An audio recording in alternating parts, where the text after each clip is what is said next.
Immense de nous retrouver donc autour de cette table ronde. Cette table ronde, c'est vrai, physiquement ronde, mais qui, dans toute la splendeur du Dieu de Christ Moïse, apporte la lumière, apporte beaucoup de précision et est un véritable bouclier, n'est-ce pas, contre toutes les fausses doctrines et toutes les faussetés qui sont disséminées ça et là, malheureusement, dans cette génération. Merci beaucoup. Et donc, aujourd'hui, nous avons un thème très très puissant, un thème croustillant, un thème pour lequel nous invitons l'univers à faire attention, à prêter oreille, parce que nous sommes à la brèche et nous veillons au grain. Voilà, le thème, il est le suivant. Gédéon de la Kétouva, encore lui. Gédéon de la Kétouva, vrai ou faux missionnaire? Gédéon de la Kétouva, vrai ou faux missionnaire? C'est une question cruciale.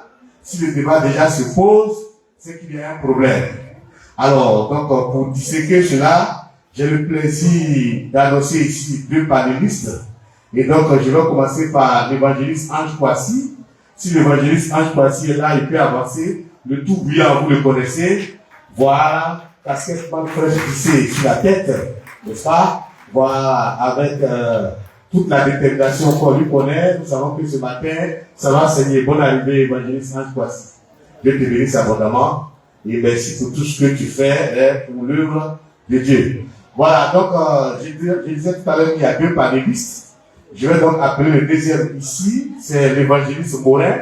L'évangéliste Morin qui vient donc en remplacement de frère Félix, qui a eu un empêchement pour des raisons familiales. L'évangéliste Morin, il est là, il est pressé même, et donc très très très puissant aussi par rapport à tout ce qui va s'annoncer. L'évangéliste Morin, bonne arrivée. Merci, ancien Richard. Voilà, merci de nous faire l'amitié de répondre présent chaque fois que nous vous sollicitons. Voilà, le thème, il est déjà annoncé. Gédéon de la Kétouva, vrai ou faux missionnaire? Ange Kwasi. Le procès de Gédéon de la Kétouva continue. Voilà. Et la dernière fois, on l'avait annoncé. Nous n'allons pas lâcher prise. Nous allons continuer jusqu'à ce que la vérité puisse se loger définitivement dans l'esprit des uns et des autres. Voilà, donc, bonne arrivée Moulin, bonne arrivée évangéliste Ange Kwasi. Gédéon de la Kétouva, vrai ou faux missionnaire? Je vous pose une question frontale. C'est qu'il y a des petits développements d'abord avant d'arriver au bout. Mais je viens à vous. Juste vous attendre d'abord. Merci beaucoup. Merci, ancien Richard. Bonjour à tous nos événements qui nous suivent depuis Facebook. Bonjour également à toutes les épouses ivoiriennes. Effectivement, le procès de Gédéon de la Kétouva continue. Oui, c'est cela. Voilà. Car c'est vraiment un centaure, fils de centaure.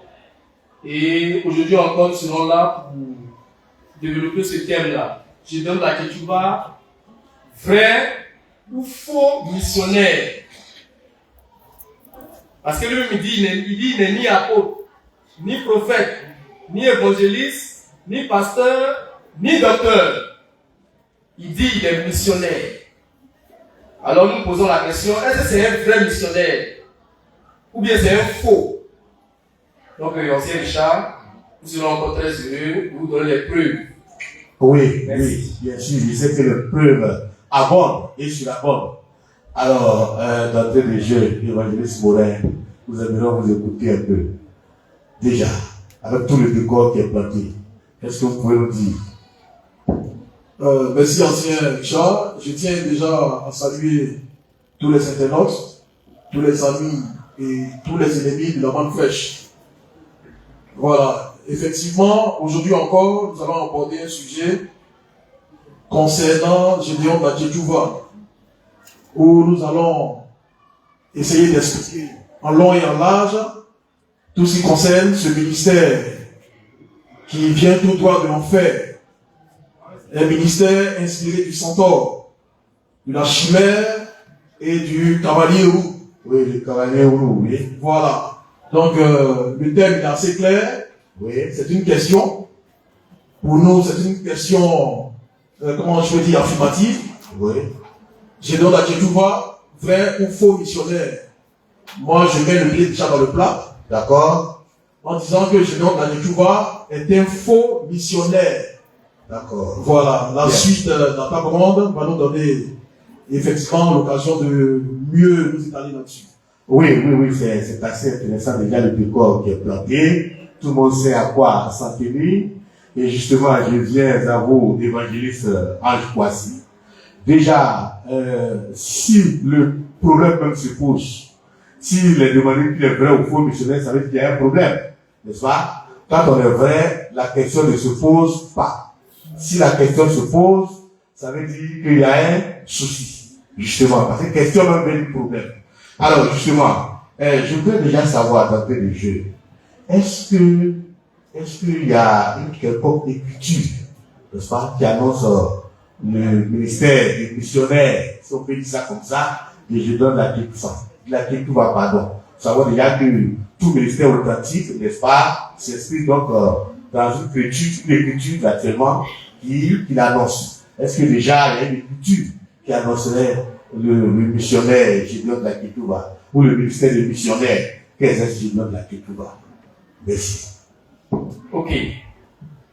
Merci pour la question. Il n'y a pas d'écriture dans l'église de Jésus-Christ sous cette nouvelle alliance qui parle du ministère de missionnaire.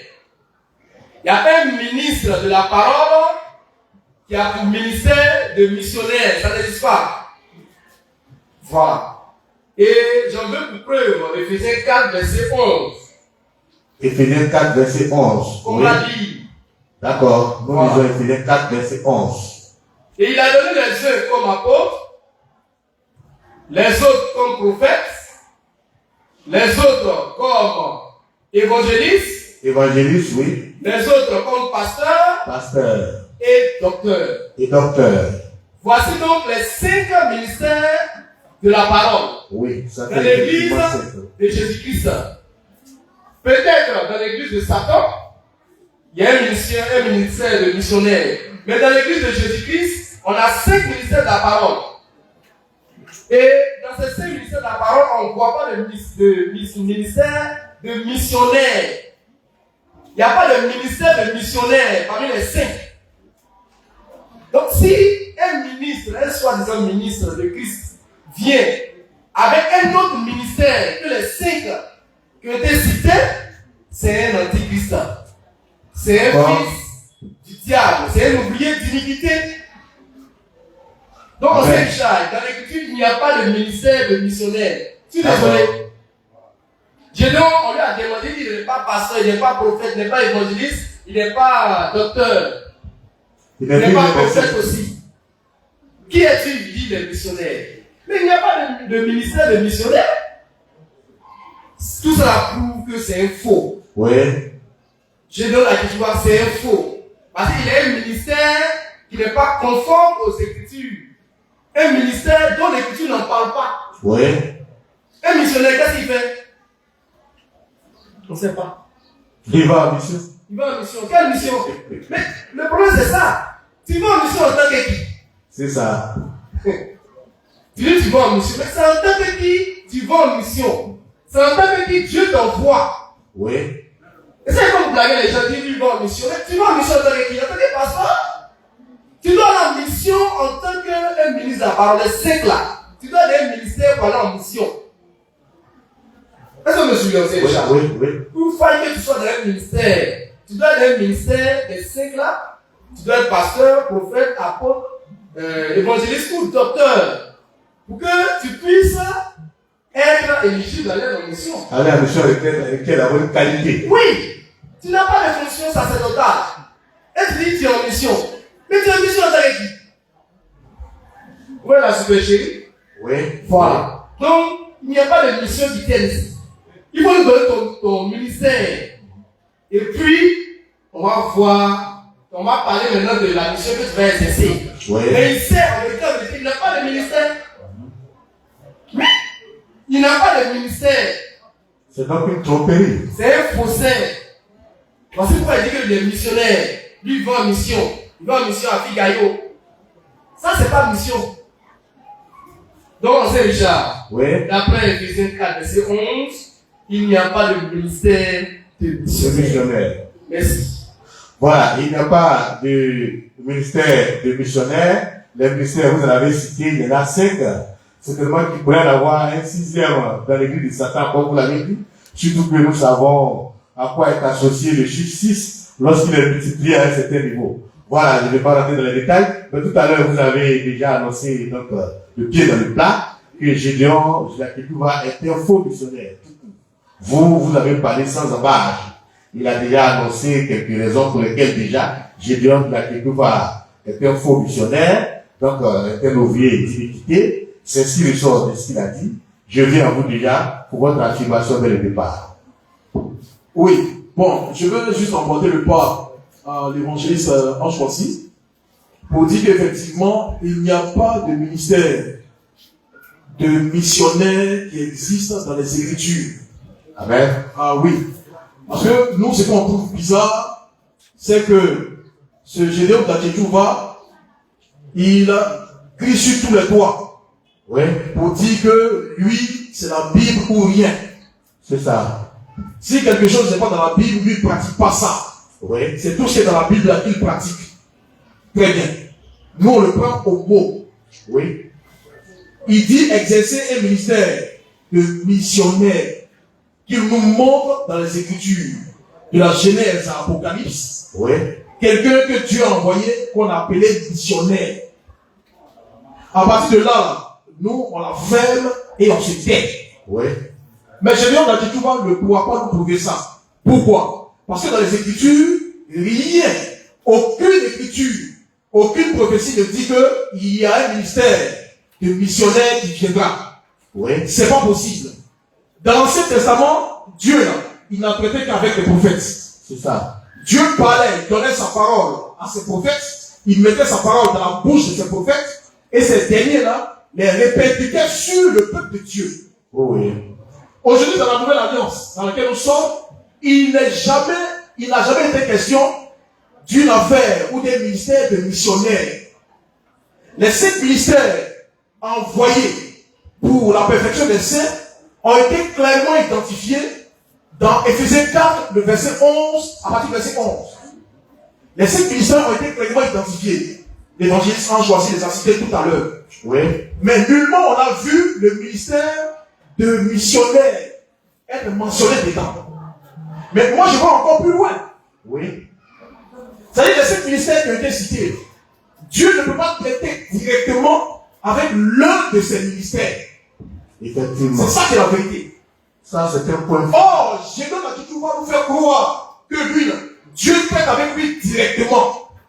Parce qu'il veut nous faire savoir qu'en réalité, quiconque veut accéder au ciel, quiconque veut aller au ciel, doit passer obligatoirement et nécessairement par, comment on dit ça, son ministère de missionnaire, Oui. qui est venu pour une révolution chrétienne. Mais depuis quand Dieu donne sa parole à un missionnaire? Oui. Dieu ne parle pas à un missionnaire. Dieu ne parle même pas à un apôtre. Oui. Ni à un pasteur, à un évangéliste, même un docteur. Oui. Et je vais encore plus loin. Dieu aujourd'hui ne parle même pas aux prophètes. Dieu ne parle même pas aux prophètes. Il ne donne pas sa parole aux prophètes. Mais il donne sa parole au Fils de l'homme qui est prophète et plus que prophète. Amen. Et ça, c'est les choses, si on veut parler, les gens comme les Gédéon Jacques-Touva ne vont pas se retrouver. Oui. Parce que c'est des choses d'un autre niveau. Cela relève d'une autre dimension. Une autre dimension carrément. Donc, pour porter le pas juste à l'évangéliste Ange Croissy, je veux juste dire que le ministère de missionnaire, c'est un faux ministère. Et Gédéon Jacques-Touva est un faux missionnaire. Parce qu'il se cache derrière des choses qui, en réalité, n'ont aucun lien avec la parole de Dieu. Oui. Voilà. Donc, déjà, moi, voici ce que je vais dire. Pour continuer sur la même lancée. Oui, continuez un En ce qui peu. concerne les raisons pour lesquelles nous disons que Gédéon Jacques-Touva est un faux missionnaire. Oui. Gédéon Jacques-Touva, aujourd'hui, il prêche pour gagner les pécheurs à Christ. Pour gagner les pécheurs. Pour sauver les pécheurs. Il veut sauver les pécheurs. Frère, Soyons sérieux. Le temps prophétique dans lequel nous sommes aujourd'hui, Oui, on ne peut pas parler de salut des pécheurs. C'est pas possible. c'est ça. Les pécheurs aujourd'hui n'ont pas de place dans l'église de Jésus-Christ. Nous en avons définitivement fini On a avec eux. fini avec ça. On a fait un pas en avant. Un pas glorieux. Tout à l'heure, lors des dimanches de la Grande Fraîche, j'ai eu à expliquer quelque chose. Oui, Pour montrer un peu la dynamique dans laquelle l'église se trouve. oui, L'église a fait un pas en avant. Les gens sont encore cramponnés dans ce qui est écrit. Parce qu'on dit que les pécheurs sont venus à Christ. Donc pour eux, aujourd'hui, en 2025, il faut que les pécheurs viennent encore à Christ. C'est pas possible. oui, Tout ministère qui vient pour sauver les pécheurs, pour gagner les pécheurs à Christ, frère, c'est un ministère qui vient tout droit en faire. Il n'est pas inspiré de Dieu. oui, C'est tellement clair. Parce qu'aujourd'hui, le temps prophétique dans lequel nous sommes, il ne peut pas se trouver de pécheurs encore dans l'église de Jésus-Christ. oui. C'est pas possible. Merci. Ok. Merci beaucoup. Merci pour ce brillant développement. Je pense même que déjà à ce niveau-là, le débat est parti donc à plat couture. Justement, évangéliste Ange Kwasi, l'évangéliste Borin annonçait donc tout à l'heure, je vais conclure, pas conclure, je vais donc résumer, n'est-ce pas, pour dire que le salut des âmes perdues n'est plus aujourd'hui une question d'actualité, si c'est ce qu'il dit, n'est-ce pas? Voilà. Alors que Gédéon de la Tétouva, justement, ne parle point de perfection des saints dans sa façon de prêcher dans son évangile. Et donc, il est généralement cramponné sur les pécheurs qui veulent coûte que coûte sauver. Et je viens à vous justement pour apporter la lumière sur cette attitude-là. Merci. Effectivement, Gédéon la Tétouva ne parle pas de perfection des saints. Oui, Il ne sait même pas que il y a des saints sur la terre. D'après lui, que tout le monde est pécheur. Que tu sois en Christ ou pas, l'être humain doit pécher. Ce sont les mots de Gédéon la Tétouva. oui, Voilà. Et cela, c'est ça aussi une raison qui prouve que c'est un faux missionnaire. Parce que dans l'écriture, dans la suite de Éphésiens 4, verset 11, Éphésiens 4, verset 11, suivant donc. voilà. Au verset 12, Verset on dit 12. les 5 ministères sont là pour le perfectionnement des saints, Le perfectionnement des saints. en vue de l'œuvre du ministère et de l'édification du corps de Christ. D'accord. Verset 13. Jusqu'à ce que nous soyons tous parvenus à l'unité de la foi et de la connaissance du Fils de Dieu, à l'état d'homme fait, à la mesure de la stature parfaite de Christ. D'accord. Donc voici le rôle des 5 ministères de la parole. De base, il s'agit de personnes saintes. Voilà. Maurel l'a dit tout à l'heure. Le faux missionnaire, Gédéon la Tétouva, qu'est-ce qu'il lui fait? Lui, il cherche à gagner les pécheurs à Christ. Il ne sait même pas dans quel temps il est. Aujourd'hui, on ne gagne pas les pécheurs. On n'appelle pas les pécheurs à la repentance. En tout cas, ici à la Grande Fraîche, Oui. tous ceux que vous voyez, tous ceux qui sont gagnés, ce sont les saints. Les saints. Des saints, mais qui ne sont pas encore parfaits. Oui, qu'il faut perfectionner donc. Voilà. Parce que pourquoi Dieu envoie d'abord sa parole, un ministère de réconciliation, Oui, et par sa parole, par son prophète, qui est plus que prophète, oui, les 5 ministères de la parole sont engendrés. Vous perfectionnez les saints. perfectionner les saints. Voilà. Et ici, c'est les saints, c'est aux saints qu'on a affaire. Mais les saints ne sont pas parfaits. Mais on va les perfectionner jusqu'à ce qu'ils atteignent la stature parfaite de Christ. Donc des gens qui vont arriver à un stade où ils ne vont même plus pécher. Or, Gédéon de la Tétouva, Oui, lui, il dit qui que tu sois. Il allait même jusqu'à mentir sur les apôtres. oui. En disant que les apôtres péchaient. C'est dangereux tout ça. Pourquoi? Parce que lui, il pêche. En tant que missionnaire, en tant que prédicateur de la Bible, il pêche.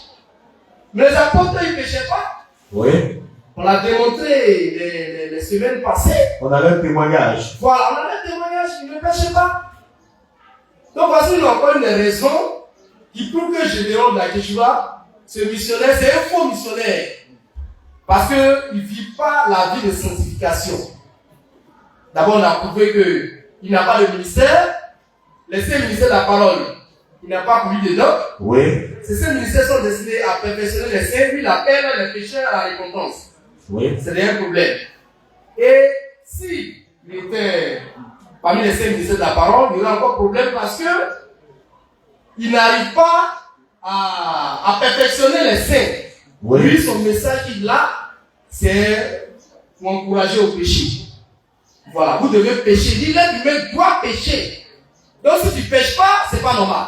Il dit même que c'est la faute de Dieu. Voilà. Qui a créé l'être humain ainsi. C'est-à-dire, si tu ne pêches pas dans l'église de Gédéon, c'est que tu n'es pas dans le corps de Christ. Voilà. Parce que chez lui, l'être humain doit pécher. Donc, l'être humain qui ne pêche pas, c'est pas normal. Pour Gédéon. Or, en Christ, c'est le contraire. Dans l'église de Jésus-Christ, celui qui pêche là, c'est lui, c'est pas normal. Donc, vous voyez déjà la différence. Oh. Voilà. Voici des preuves qui attestent que ce missionnaire qui court sur le mont ça et là, c'est un faux missionnaire. C'est un faux de faux. Un faux de faux. S'il était vrai, il allait appeler les saints à la perfection. Oui. Mais comme c'est un faux, il encourage les pécheurs au péché. Les encourage à pécher seulement. Parce que pour lui, tout le monde est pécheur, tout le monde doit pécher. Et c'est triste. Oui. Voilà. Donc, dans ces gens, voici une 4e raison qui atteste que Gédéon de la Kéchoua est un faux missionnaire. Merci. Merci beaucoup. Déjà, les raisons sont en train de s'égrener. Mais moi, il y a quelque chose quand même qui me taraude l'esprit, qui fait que je suis sidéré. C'est que Gédéon de la Kéchoua a propension à réciter la Bible, n'est-ce pas? Comme quelque chose qu'il a définitivement posé. Mais ce qui me paraît bizarre et curieux, c'est qu'il y a quand même des versets qui sont donnés, n'est-ce pas, dans vos interventions, qui, moi, m'étonnent que Gédéon de la Kéchoua ne les cite pas davantage. Quand on parle d'Éphésiens 4, du verset 11 à 13, n'est-ce pas? Ou Éphésiens 4, même, au verset 11, où on cite les 5 militaires. Tout ça, c'est des choses qui sont dans la Bible. Dans sa Bible même, qu'il récite tous les jours. Alors, pourquoi il n'en fait pas cas? Et là, il lui va faire attention parce que c'est quelqu'un qui est tout propre à réciter les versets. Okay. Apparemment, les versets sont choisis, sont sélectionnés. Bien sûr. Et je ne comprends pas. Bien sûr. Moi, je le dis ouvertement et clairement. Gédéon est un envoyé du diable. Un envoyé du diable. Voilà. Et ce qu'il fait, il le fait en tout état de conscience.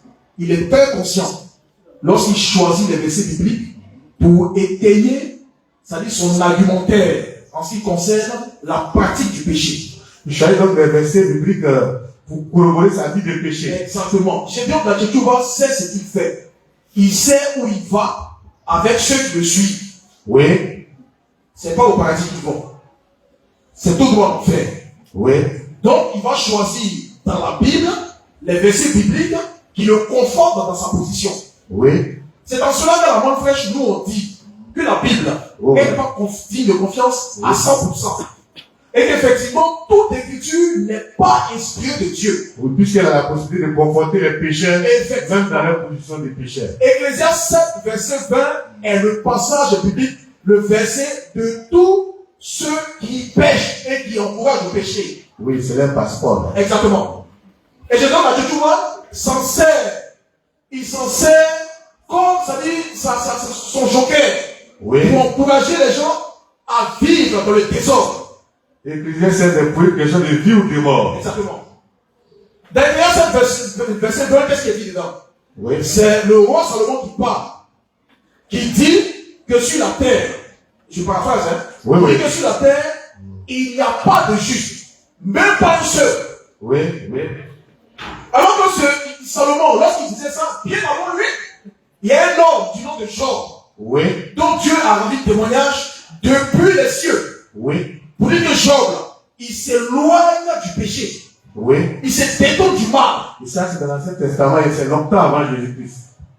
Job 1, à partir du verset 8. Oui. Lorsqu'on prend Job 33, le verset 9, Job lui-même rend témoignage de sa vie de pureté. Il proclamait déjà sa Il dit qu'il pureté. est juste, il est pur, il est sans iniquité. Mais Jésus Mathieu-Touba prend Ecclésiaste 7, verset 20 pour faire croire aux gens que sur la terre, il n'y a pas de juste. Mais pourquoi est-ce qu'il le fait? Parce que lui-même en tant que Gédéon, c'est un gros pécheur. Il préfère commettre Job. Un adultère, un impudique patenté. Donc qu'est-ce qu'il peut faire? Il ne peut que prendre des versets bibliques qui vont carrément le conforter dans sa position. Et puisque la majeure partie des gens aiment vivre dans le péché, les gens n'aiment pas la vie de sainteté. Ils n'aiment pas ça. L'invité d'aujourd'hui là n'aime pas la vie de sainteté. Là où on parle de sainteté là, ils n'aiment pas aller là-bas. Mais voilà pourquoi c'est l'une des raisons pour laquelle la bonne flèche est combattue. Oui. La bonne flèche est combattue parce que les gens n'aiment pas la vie de sainteté que nous prêchons. Ils n'aiment pas ça. Donc je vois dans la Bible, il sélectionne effectivement des versets bibliques. Oui. Tandis qu'il y a des passages dans la Bible qui disent de façon très claire que celui qui est en Christ, il a crucifié le péché avec ses désirs et ses passions. Oui. Oui. Il a crucifié tout ce qui est de la chair pour tous ceux qui sont en Christ. Mais comment se fait-il que ce genre de passages sont dans la Bible, mais on ne les cite pas? Oui. On les parle tout le monde et on prêche ce qui plaît aux gens, ce que les gens veulent entendre. On veut l'attendre. Voilà. Donc c'est pour dire que, en réalité, les passages bibliques sont choisis. C'est fait à dessein. C'est juste pour pouvoir, effectivement, attirer le maximum de personnes vers lui. Oui. Puisque les gens sont enclins au péché. Oui. Voilà. C'est ce que moi je veux simplement dire à ce niveau-là. Voilà. Voilà, merci donc pour ce développement. Il a bel et bien des saints sur la terre. Et d'ailleurs, c'est la base du message à la manne fraîche. Et nous croyons qu'il y a des saints sur la terre. Et justement, je donne la lecture. Il est pourtant cité Salomon. Bien sûr que vous allez revenir sur certains détails. Mais je voudrais déjà qu'on parle même de Salomon. Puisque ceux qui le suivent, n'est-ce pas, ont pour exemple, et ont pour même pour pilier le roi Salomon, qu'ils aiment pourtant citer. Mais je voudrais déjà qu'on parle de ce dernier. Est-ce que le roi Salomon lui-même est un exemple? Parce que ça aussi, ça peut apporter la clarté à tous les esprits qui sont appelés donc à venir à la manne fraîche. Je viens à voir, je crois, à propos du roi Salomon lui-même. Et après, on reviendra à d'autres questions certainement. Ok. Est-ce que le roi Salomon était un modèle? Non. Il est beaucoup cité par les partisans du péché. Mais c'est parce qu'ils aiment le péché. Et comme vous l'avez dit, ils trouvent des versets dans la Bible pour corroborer leur vie de péché, pour soutenir leur vie de péché, c'est tout. Sinon, Salomon n'est pas un modèle. Et puis, est-ce que c'est à Salomon qu'appartient l'église du Seigneur Jésus-Christ? Amen. Alors ça, comme il veut qu'on en parle. Oui, je veux qu'on en parle. Est-ce que Une bonne fois pour toutes, oui. est-ce que l'église de Jésus-Christ appartient à Salomon? On dit bien église de Jésus-Christ. Oui. On n'a pas dit église de Salomon. C'est l'église du Seigneur Jésus-Christ. Oui. Donc si vous voulez pécher comme Salomon péchait, allez créer votre église. Appelez ça église de Salomon. Sinon, si vous dites, vous vous appelez chrétien, et si vous vous réclamez de Christ, vous ne pouvez pas vivre comme Salomon a vécu, mais plutôt comme Christ a vécu. Amen. L'église de Jésus-Christ n'a pas pour modèle Salomon. Et Salomon n'est pas l'auteur de l'église de Jésus-Christ. Oui. On dit église de Jésus-Christ. Tu es dans cette église et maintenant tu veux vivre comme quelqu'un d'autre. C'est quoi ça?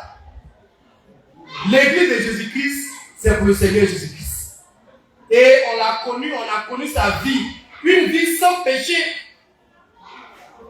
Une vie sans péché. Et c'est à ça qu'il veut nous emmener. Après la réception du Saint-Esprit, c'est pour ça. Donc on reçoit encore tout ça, on dit non, on retourne encore à Salomon. Le roi Salomon, il dit qu'il n'y a personne sur la terre qui soit saint. Même pas un seul. Mais il ment.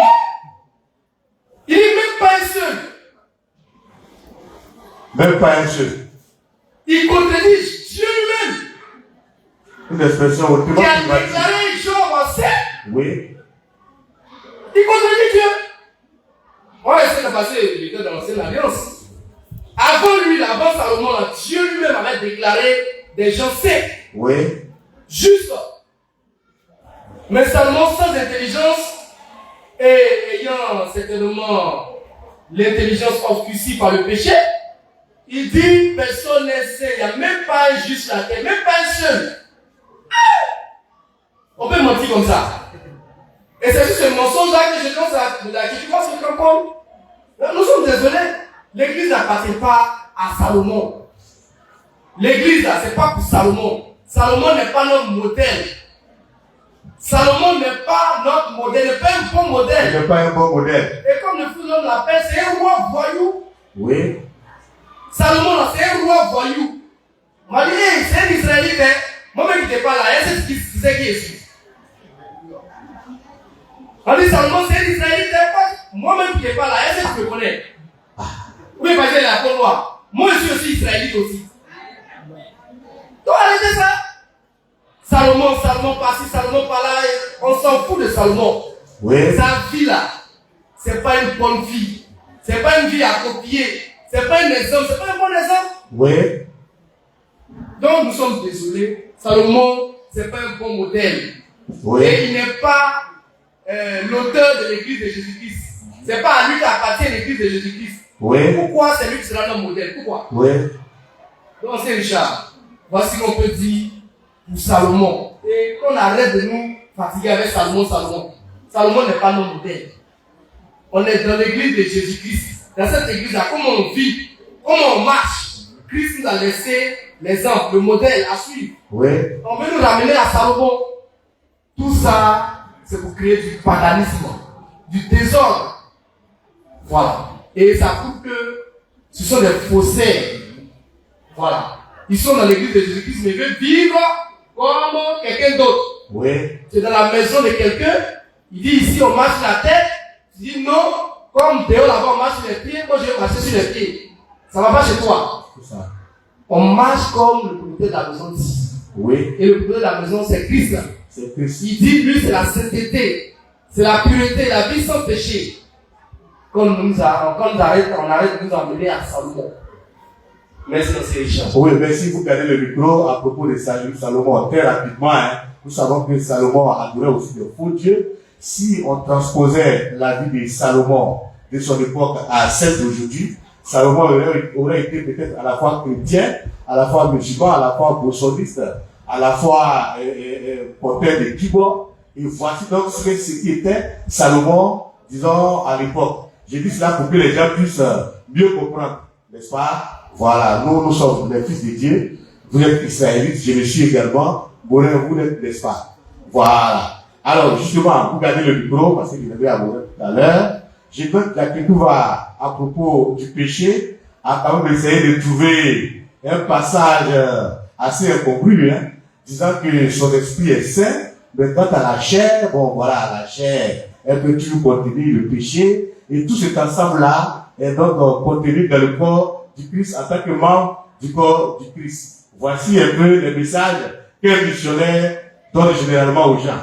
Puisque nous avons dit que Dieu ne parle qu'aux fils de l'homme. Ceux qui aiment aller vers les missionnaires. Voici un peu les gens des messages qu'on peut recevoir des missionnaires. Si vous pouvez nous en dire quelque chose justement. Merci à Richard. Tout à l'heure, vous avez dit effectivement que Salomon, il adorait les faux dieux. Mais ceux-mêmes qui sont en train de véhiculer ce message de péché, Oui. c'est des kibosas. Ah bon? Oui, monsieur. C'est un séisme. C'est des péticheurs. Ils lavent leur visage avec l'eau de canaries. On sait ça? Donc eux-mêmes aussi là, ils vont dire non. Non, ils copient aussi Salomon intégralement. Ils ont des fétiches. C'est des faussaires. Ils adorent aussi des faux dieux. Ils adorent des faux dieux. Voilà. C'est normal qu'ils aient une telle vie. Ils adorent des faux dieux.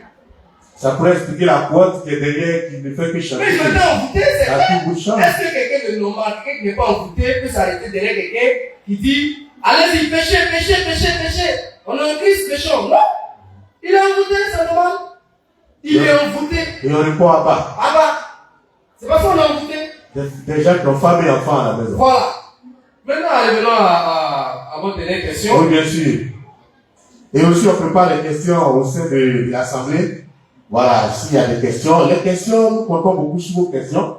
C'est important, ça apporte beaucoup de précision. Et donc, commencez à prêter les questions. Voilà, parce que nous avons 2 panélistes qui sont là, qui n'attendent que vos questions. N'est-ce pas? Pour pouvoir donc apporter plus de clarté. Voilà, on revient. Ok, merci, M. Richard. Ça me permet d'annoncer une dernière raison. Oui, justement, mais les raisons, ça continue. Gédéon d'Aketuba serait un faux missionnaire.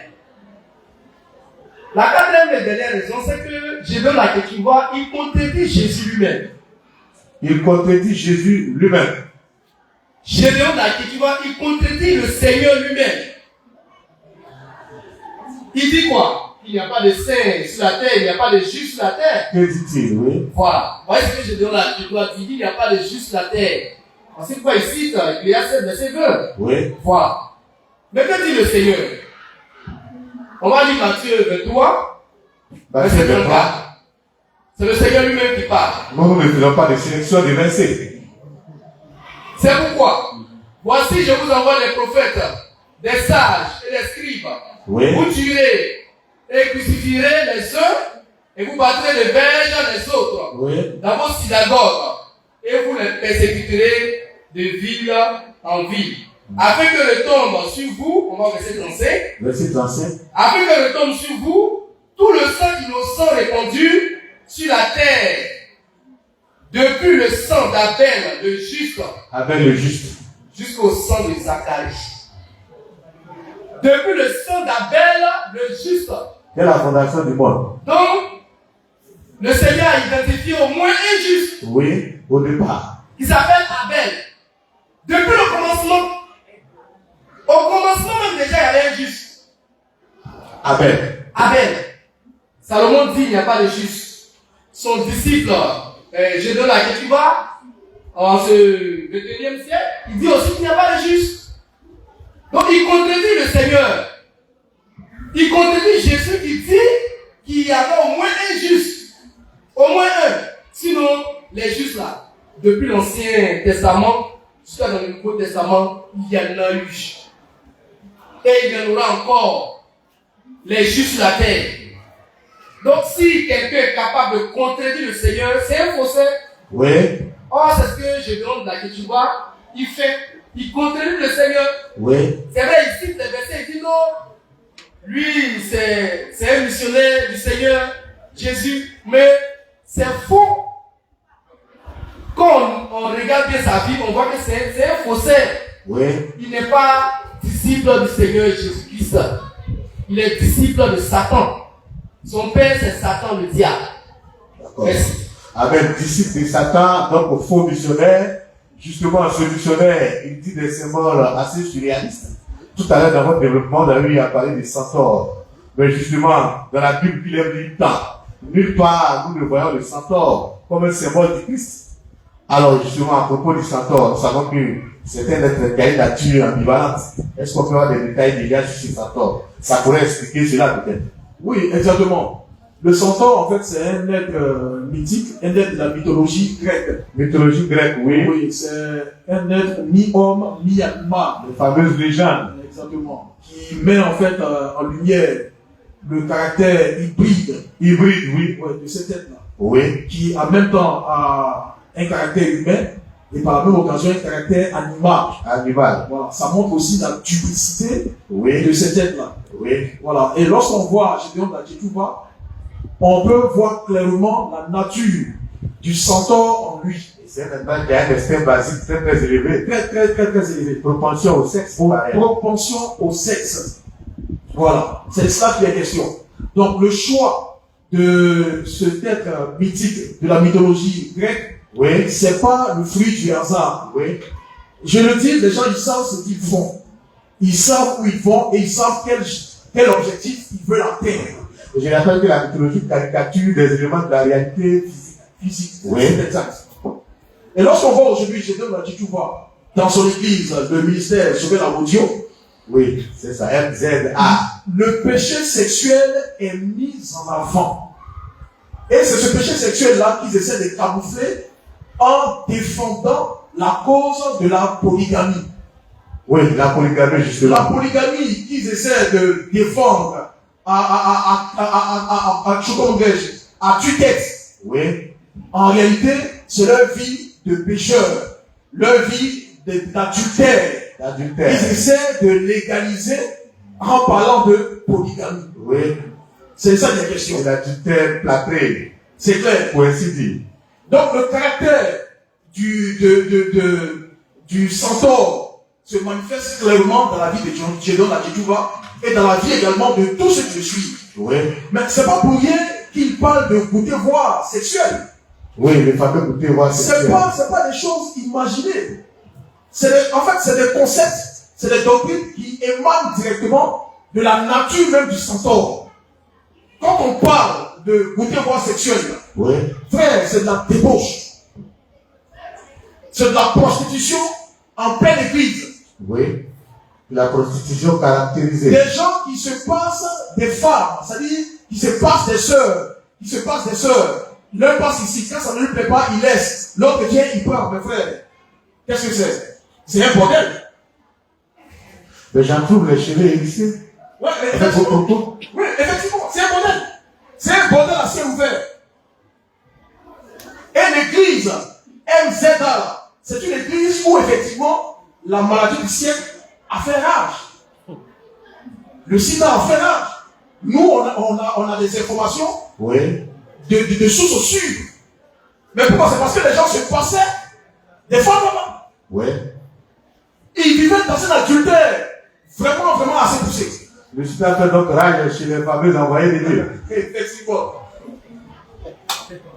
Donc, le symbole du centaure, c'est un symbole qui exprime le péché et la vie de débauche sexuelle.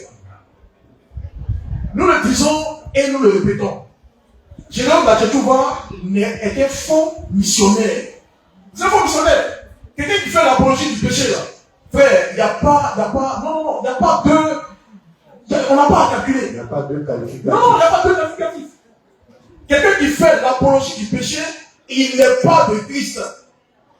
Parce que Christ, donc il se revendique là. Jésus n'a pas vécu une vie de péché. Oui. L'Écriture le dit.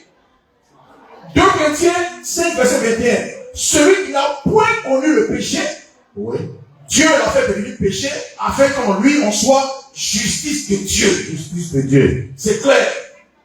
Il n'a pas connu le péché. Mais comment se fait-il que des gens qui viennent se revendiquer de ce Jésus-là fassent l'apologie du péché? Frère, Jésus n'a pas envoyé Gédéon Adjetouba. Gédéon Adjetouba, c'est un ouvrier d'iniquité. C'est un fils du diable, un fils des centaures. On prépare les questions. Oui. C'est assez clair.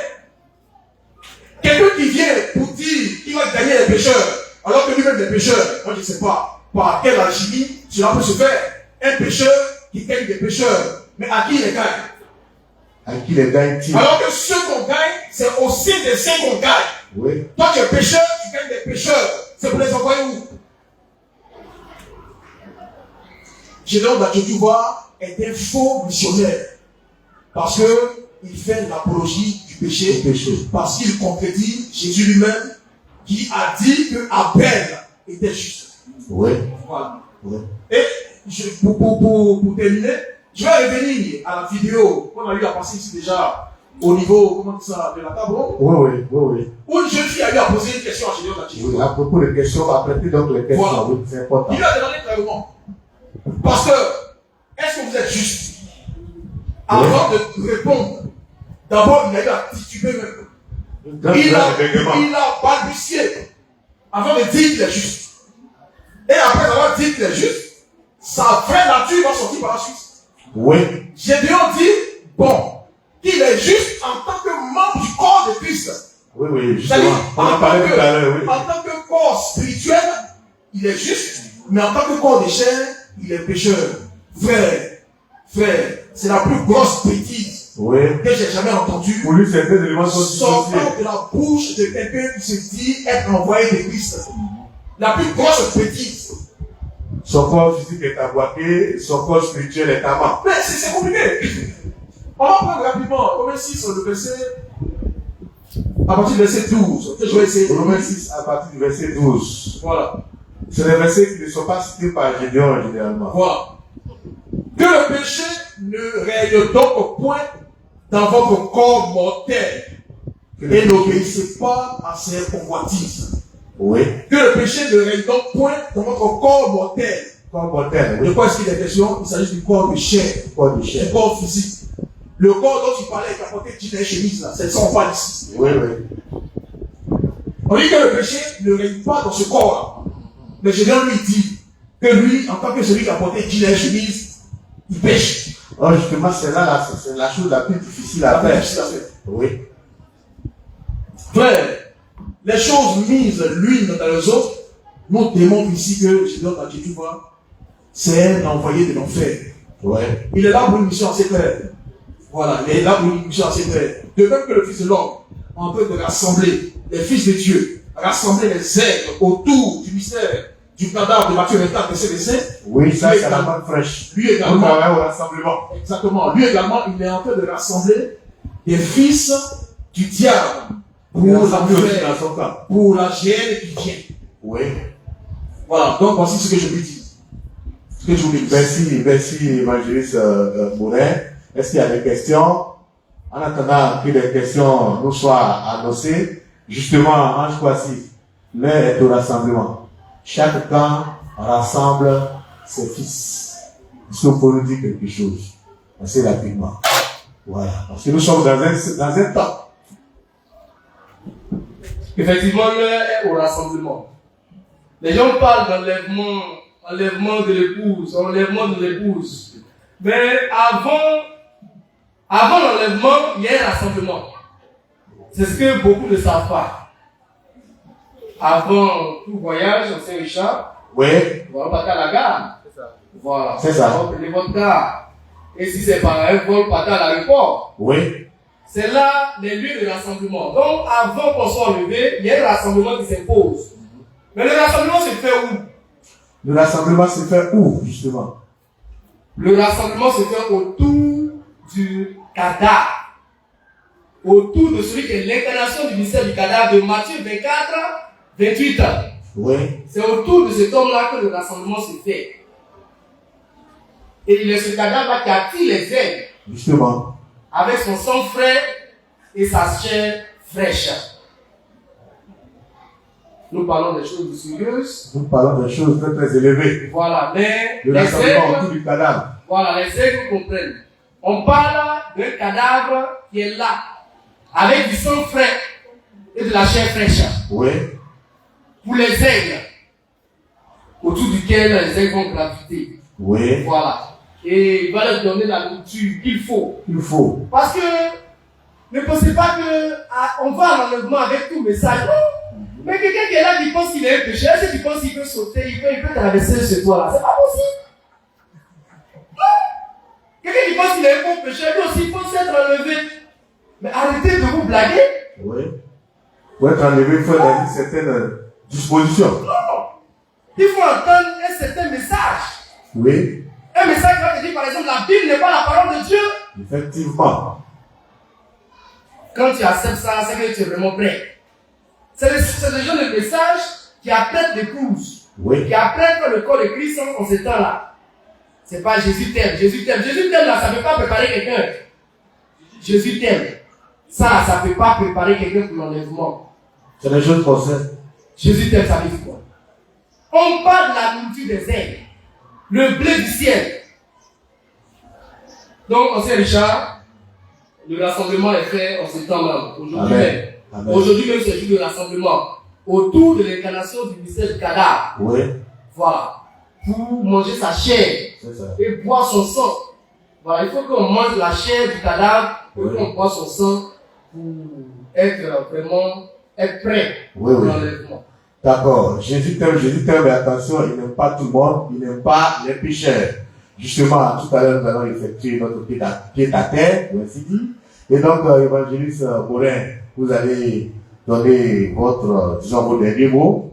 Et puis, je viendrai à vous aussi, à ce fois-ci, avant de conclure. Donc, j'estime déjà que c'est beaucoup plus clair dans la tête, donc, de tous ceux qui nous écoutent via l'Internet et aussi le peuple ici. Voilà, je ne sais pas s'il y a des questions en ligne. Voilà, donc, Morin. Oui, en fait, pour, comment dirais-je, terminer avec le tour des tables, moi, je veux exprimer juste ma désolation. Hein. Je suis assez désolé de voir que nos détracteurs qui sont sur Internet et qui passent leur temps à nous insulter ne prennent même pas le soin de poser des questions pour qu'on puisse leur expliquer au moins ce que nous disons. Parce que je vais juste dire ce que le Fils de l'homme dit. Le Fils de l'homme dit qu'il préfère passer son temps à s'expliquer que d'être mal compris. Et moi, je crois que c'est la même chose qui nous caractérise tous ici. S'il y a des questions, on va les expliquer jusqu'à ce que la compréhension vienne. Oui. Que d'être mal compris. Effectivement. Maintenant, s'il y a des gens qui se plaisent dans, comment on dit ça, et qui se plaisent à ne pas comprendre, ou qui ne veulent pas comprendre, oui. Ça n'engage qu'eux. Nous, on s'en fout d'eux. Voilà. C'est les gens qui veulent comprendre là. C'est pour eux qu'on peut s'éventuer à expliquer les choses. C'est ça. Voilà. Maintenant, je vais juste terminer pour dire qu'effectivement, on ne le dira jamais assez, hein. Gédéon Nadjotouba est un faux missionnaire. C'est un faux prédicateur. Un faux Christ. Un fils de la GL. Oui. Un fils du diable. Oui. Et tant que l'occasion va se présenter, on va toujours le dire. Les gens se plaignent sur les réseaux pour dire que nous, on n'a que ce thème-là seulement. C'est ça qu'on va prêcher, jusqu'à ce que. On va prêcher sur Gédéon jusqu'à ce que. Plaignez-vous comme vous voulez, ça c'est votre problème. Mais on va prêcher sur Gédéon Nadjotouba jusqu'à ce que. Oui. Il y a une question, apparemment? Non, il n'y a pas de question. Oui. C'est là pour corroborer ce que vous dites tout à l'heure. Voilà, d'accord. Donc, quand vous aurez fini, oui, allez. Ok, d'accord. Donc, Gédéon Nadjotouba, en réalité, c'est quelqu'un qui ne comprend ni les Écritures, ni la puissance de Dieu. Il fait beaucoup de bruit, il va venir réciter les passages bibliques, mais en réalité, c'est qu'il lui-même récite, il ne comprend pas ça. Justement. Il ne comprend pas ce qu'il récite. Comment quelqu'un peut dire qu'aujourd'hui, il prêche pour gagner des pécheurs, et lui-même les pécheurs, c'est la preuve assez claire que ce qu'on appelle les temps prophétiques même là. Gédéon Nadjotouba ne comprend pas ça.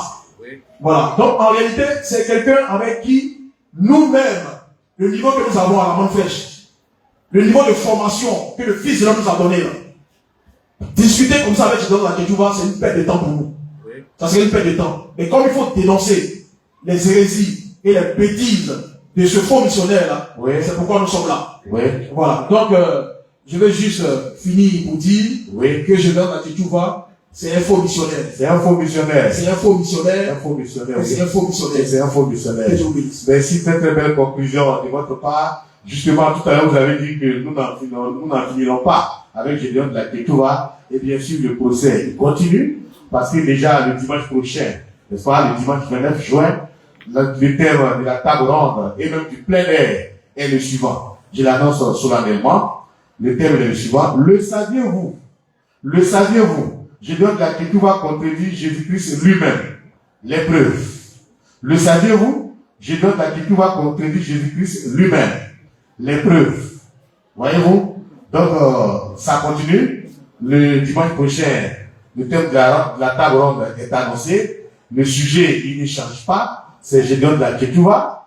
Comme le dit le commun des mortels, nous sommes au pays. Et donc, ce sera comme ça. Peut-être pas jusqu'à la fin de l'année. Donc, tous ceux qui sont quelque part là-bas tapis et qui se plaignent du fait que nous soyons accoutés sur Gédéon Nadjotouba, bien sûr, il faut s'accouter sur le mensonge jusqu'à ce que la vérité éclate. De toute façon, la vérité, elle est déjà là. Elle est tellement là que Al-Kwasi va donc nous confirmer cette vérité-là. Et ce sera votre mot de fait. Ok, merci, ancien Richard. Gédéon Nadjotouba, vrai ou faux missionnaire? Oui. Nous avons démontré qu'il n'y a pas de ministère de missionnaire. Ça n'existe pas. Et conformément aussi à Éphésiens 4, verset 11, nous avons 5 ministères de la parole. Et parmi les 5 ministères de la parole, apôtre, prophète, évangéliste, pasteur et docteur, on n'a pas trouvé de ministère de missionnaire. Donc, son ministère qu'il a là, c'est un faux ministère. Donc, c'est un faux missionnaire. Nous avons aussi dit que les 5 ministères de la parole, cités tout à l'heure, ont pour objectif de perfectionner les saints. Voilà. Et non d'appeler les pécheurs à la repentance. Oui. Or, c'est ce que Gédéon l'a dit, tu vois, il fait. Lui-même, pour lui, il n'existe même pas de saints. Même dans l'église, tout le monde est pécheur. Et tout le monde pêche et tout le monde doit pécher. Voilà. Nous avons aussi dit et démontré que Gédéon l'a dit, tu vois, il contredit le Seigneur lui-même. Il contredit le Seigneur lui-même. Et nous allons en parler le dimanche prochain. Le dimanche prochain, on va en parler en long et en large. Oui. Voilà, donc voici ce matin, nous avons démontré par A plus B que Gédéon l'a dit, tu vois, est un faux missionnaire. C'est un faux ouvrier. C'est un frère ouvrier d'iniquité. Voilà. C'est un fils du diable. Un ouvrier de Satan qui est venu perdre beaucoup.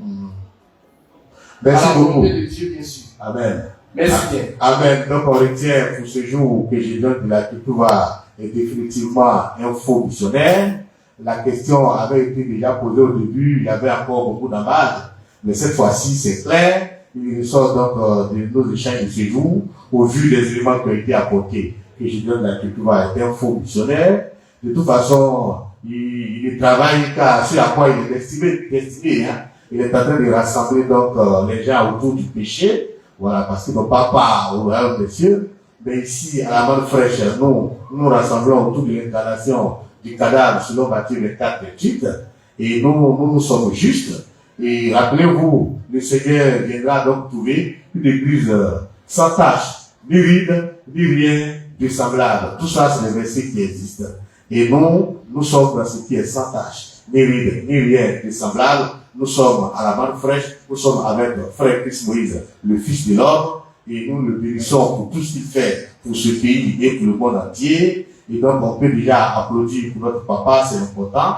Et donc, voilà, merci beaucoup. Et je rappelle que le thème du dimanche prochain, ce sera donc sur le fait que je donne la que tout va contredire le Seigneur Jésus-Christ lui-même. Et les preuves seront apportées. Soyez bénis et nous sommes à la prochaine. Amen.